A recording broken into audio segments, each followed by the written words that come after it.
I just got to know about you like a week or 2 weeks before. I'm from Canada. I'm from Toronto, and I work as a data analyst. So I'm very good with number crunching and all that stuff. And I just got into wholesaling like past 3 months. And before that, I used to just buy properties as much as I can. And in Canada, it's a different space when you Oh talk yeah, about tools like props and some data filtering. yeah. And I'm like, this is all like alien world for me. So I was just trying to understand like how can I grow? And there is not much room to grow, as in like people are doing I'm doing the flyer campaign. So my first flyer campaign got me a property which got me like 100k off market value, right? And instead of wholesaling it, I just bought it myself, bought it at Okay. 0% down payment. It was a killer of a deal. Then I started understanding like this will make me money. Like it's all about getting deals, right? So I started getting deals and things went started getting better. And then I've got 3 deals out of 3 flyer campaigns, but there's resistance to grow with the VA section, hire people and whatnots. And like taking it to the next level because we don't have as much tools at disposal, and it's like a little tough. So it's me and my brother basically just going to the place, talking to the person, just trying to like, even though the deal's not working, we try to make something work out of it. It's just the personality which is getting me the money, like the deal, but Hmm. otherwise nothing fancy or something. So I'm just curious to know, like, pick your brain, like if you were gonna do wholesaling in a new city or new country altogether, like what idea would you approach with not having the same tools as in United States, right? Dude, it's a So gift and a curse, man. yeah, So I know some wholesalers in Canada. The best one I know so far is Ben Muirston. yeah, Have you looked him up? yeah. I know Ben Yeah. Murison. So Yeah, he's in London, I think, Ontario, he's from uh, Windsor. He's running this Windsor. portfolio called program called Cash Flow Tribe. So he's not much into wholesaling now. He's running a Oh, business really? where you enroll in a program. So I don't go towards that direction where someone's No. asking me money. He's So got a lot of old content. I would yeah, look at. I've met him yeah, before. He's a really yeah. nice dude. Um, the way he does his business, I know Matt McKeever's over there, but I know, Not sure, yeah. but they do they do more general real estate stuff now. So Correct. from what I know about Canada, again, I'm not the expert, dude. But you just got to do a lot of the stuff where you have to have sellers do inbound marketing, not outbound marketing. So Okay. outbound would be I'd pull a list and then I'd go call that list, and you Correct. can't really Correct. do that. So you want sellers coming to you, and then you can Exactly. go from there. So Yes. there's a lot of stuff you can do. Again, direct mail is going to be a lot harder. Yes. Bandit signs are it's interesting. You probably can't do bandit signs in Canada, especially Toronto.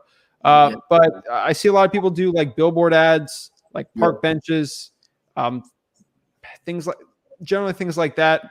Well, radio ads you can do. TV ads a little much, but that's probably what I would start doing in Canada if you had the money to start scaling it up. Mhm. Obviously, I would be looking at the top wholesalers in Canada and see what their marketing is. But it's not my expertise. But stuff like that's probably where you do. But the good part about that is that means there's probably not a lot of wholesalers out there, and there's plenty of deals. So again, I don't know the laws, regulations there, but in my opinion, Correct. that's kind of what I would start doing. Correct. But the interesting thing is what has happened in the past 1 year, the prices have gone over the roof over here. Oh yeah, Every Tom, Dick, and Harry is doing wholesaling right now. It's just a matter of time when they run out of the money and they run out of their flyer campaign and they're like, close the book and get out. So it's about consistently doing as much as, like, you can only write checks your body can cash. Basically, you got to understand that and reverse engineer, and then try to do like small. Maybe it might look Mhm. less, but over a long run, you're doing it consistently.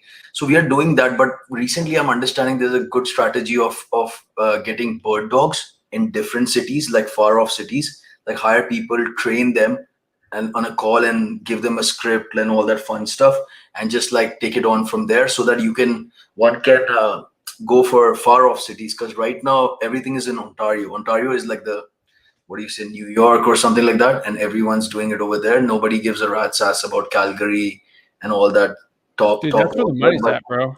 That's yeah, where the so money's at. yeah, yeah, yeah, Not.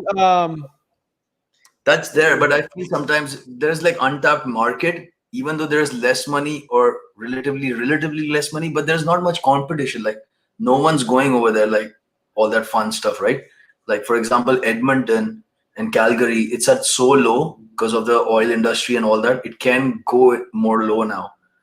So Yeah. I'm just thinking like, should I just pack up my bag, go there and start a work over there and just like, it's all these crazy Yeah. ideas. Not sure, Yeah. maybe thinking too much for my own good. I'm not having any idea. Like, I know for a fact, like Nova Scotia is very cheap, but it's yeah, very poor. yep, Uh, yep. maybe look at cities like Halifax, something like that, Mhm. where I mean it's a lot cheaper. The price points. Um, just brainstorming with you, man. You could try reverse driving for dollars. That's another inbound strategy I think will work for you. Do you know reverse Driving for driving for dollars? dollars?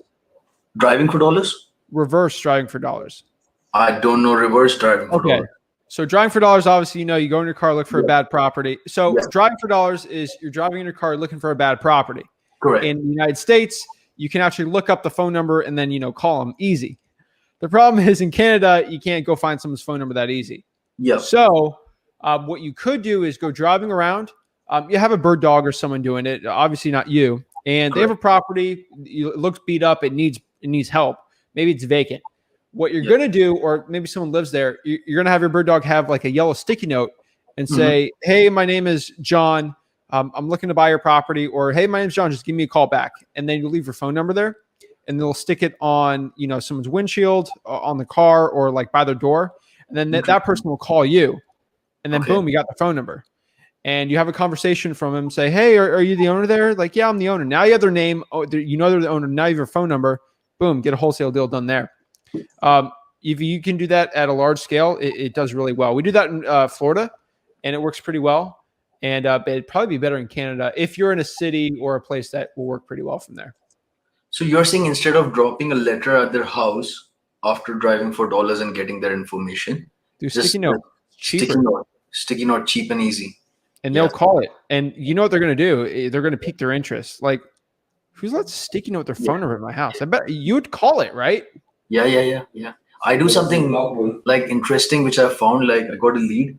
So when you see these wacky houses with so many males inside it, so what happens? They don't have a tendency of looking at each and every mail with all the nitty gritty details. So what I Yep. do, I take a sandwich Ziploc box, just drop my mail, and then just put it in their mailbox. So they're like, "What's this Ziploc box?" Like like Ziploc bag, right?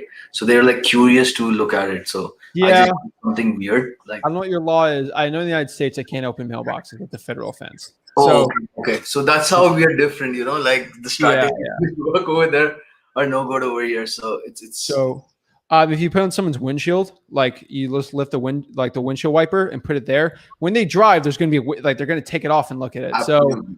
Yeah, dude, stuff like that would probably be the best, I would say. yeah. And any other ideas, like would you emphasize on someone who is like still not able to like go wholesaling like on a big scale, as in like optimize with all the systems? Because I saw your video with all the three pillars, VA and all that fun Yeah, stuff.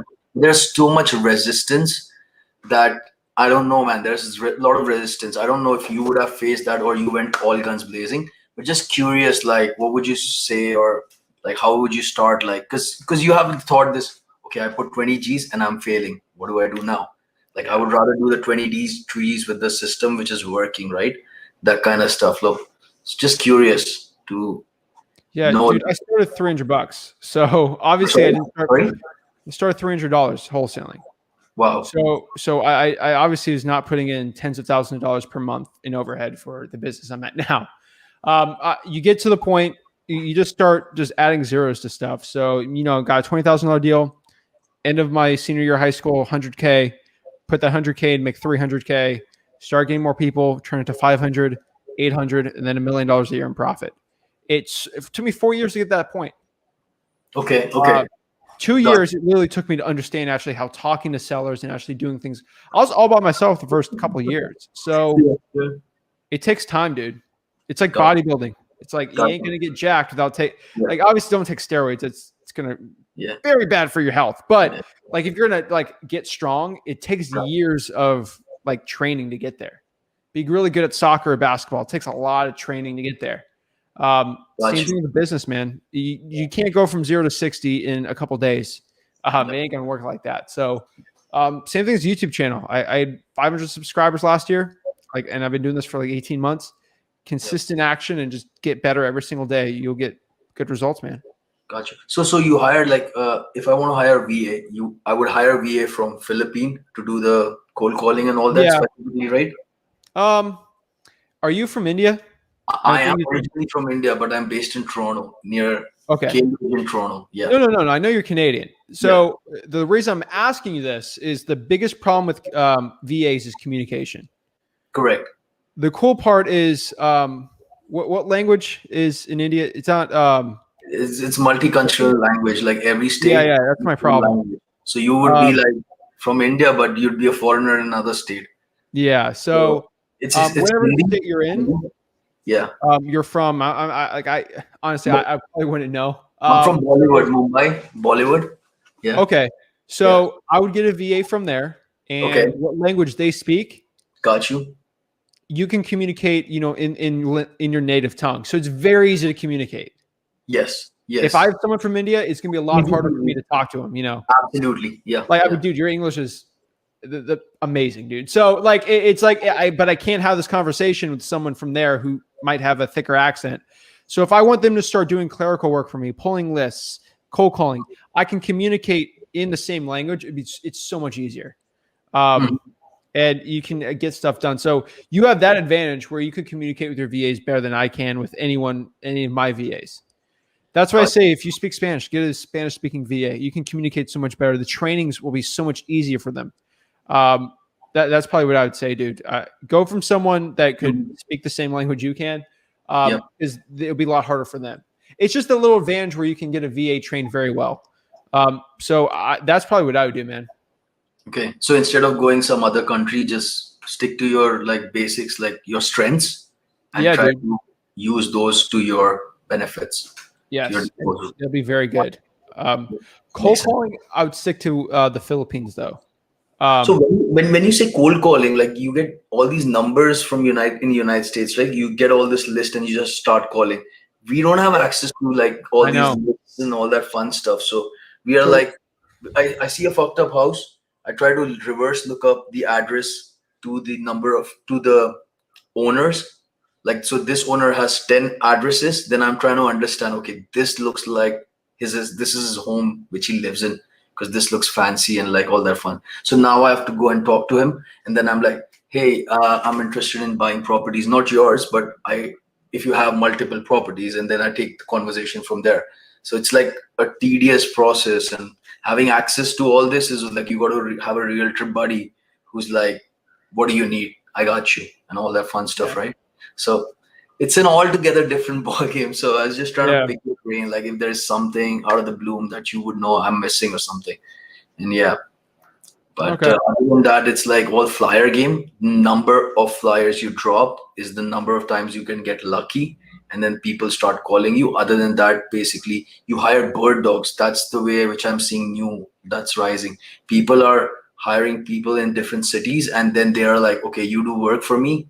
I'll pay you something, and then if you get a lead, things work out. I pay you big, and they show the business model of like growing with you and all that stuff. But that's about it. That's all I know about. So I'm just curious to get some info, as in like what else can I do? I'm not sure, but yeah, just thought of sharing it with you and just pick your Yeah, man. brain, get your energy. That's pretty much Yeah. about it. That's kind of where I'm going at there. So I would just test it out and see what's sticking or not, and then scale it Got up. you. Yep. All right, Fair dude. enough. All right. I appreciate it, Come man. with better learnings and sharings next time. And I yeah, appreciate man. it. Cheers. You have a good Cheers, one. man. Thanks for Thanks. having me. Bye. Thank you so much for watching this video today. Consider liking this video. It helps the YouTube algorithm so my videos can get shown to more people, so I can help my mission on this channel to help you make over $100,000 in real estate wholesaling absolutely for free. If you're getting any value out of this whole channel or from the clip today, please consider subscribing to the channel. It means so much to me. Have a blessed day.